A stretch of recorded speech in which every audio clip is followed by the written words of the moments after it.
नमस्कार दोस्तों, मेरा नाम डॉक्टर सौमिल मांडलिया है और मैं कंसल्टेंट स्पाइन और जॉइंट स्पेशलिस्ट अहमदाबाद, गुजरात में प्रैक्टिस कर रहा हूँ। दोस्तों, कई बार हम जब एमआरआई कराते हैं, ख़ास करके डोर्सल स्पाइन का, तो उसमें अगर लिखा हुआ आता है कि माइलोपैथी है, मतलब कि डोर्सल माइलोपैथी है, तो उसका क्या मीनिंग होता है, क्या उसकी ट्रीटमेंट होती है, वो मैं आपको समझाता हूँ। सबसे पहले तो डोर्सल स्पाइन क्या होता है?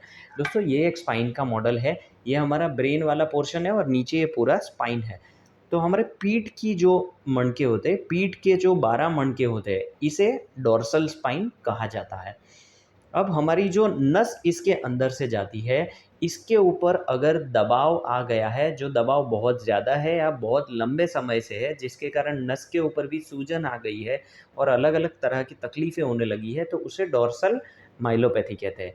डोर्सल माइलोपैथी क्यों होती है?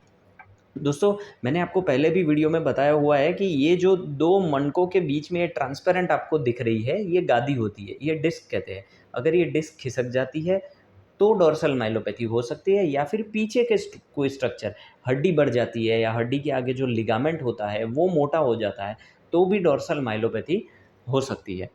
तो दोस्तों, डोर्सल माइलोपैथी में एक्चुअली में मरीज़ को क्या दिक्कत होती है? सबसे पहले तो डोर्सल माइलोपैथी होता है तो दोनों पैर में झुनझुनी होना शुरू होता है।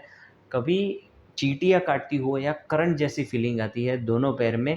अगर डोर्सल माइलोपैथी में बहुत ज़्यादा दबाव है या बहुत लंबे समय से दबाव है, तो फिर दोनों पैर में टाइटनेस लगती है, एक जकड़न-सी महसूस होती है। चलने में ऐसा लगता है कि इनस्टेबिलिटी है।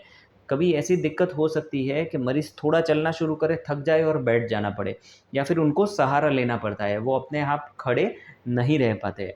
अगर लंबे समय से दबाव है, बहुत ज़्यादा है, तो फिर दोनों पैर में लकवे की दिक्कत भी हो सकती है।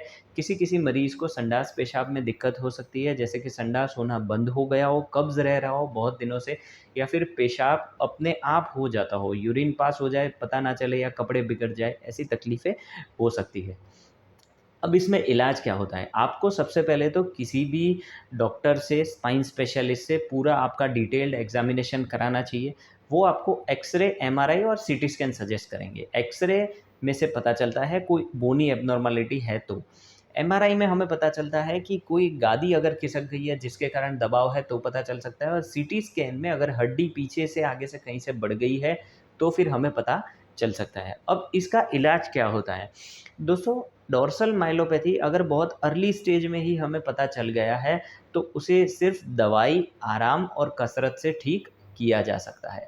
लेकिन अगर स्टेज आगे निकल चुका है, लकवे की दिक्कत है, या फिर दोनों पैर में बहुत ही दबाव है, दोनों पैर से चलना मुश्किल हो गया है, तो फिर हमें उसमें ऑपरेशन की ज़रूरत पड़ सकती है। अगर कोई एक ही लेवल की गादी खिसक गई है, तो फिर हमें साइड से ऑपरेशन करके हम गादी को निकाल सकते हैं। लेकिन अगर हड्डी बढ़ी हुई है, 2-3 लेवल पे दिक्कत है, तो हमें पीछे से दबाव हटाने की, ये जो हड्डी दिख रही है, ये हम निकाल देते हैं और प्रेशर हट जाता है नसों पर से। अगर 2-3 लेवल पे दिक्कत है, तो हमें ऊपर-नीचे स्क्रू डाल के कभी फिक्स करने की ज़रूरत पड़ सकती है, और इसके रिज़ल्ट्स बहुत ही अच्छे हैं। तो अगर आपको या आपके फैमिली में किसी को भी डोर्सल माइलोपैथी की दिक्कत है, तो आप हमें एमआरआई रिपोर्ट नीचे दिए गए नंबर पर भेज सकते हैं, और हम ट्राई करेंगे कि हम आपको बेस्ट जो सॉल्यूशन है, वो सजेस्ट करें। धन्यवाद।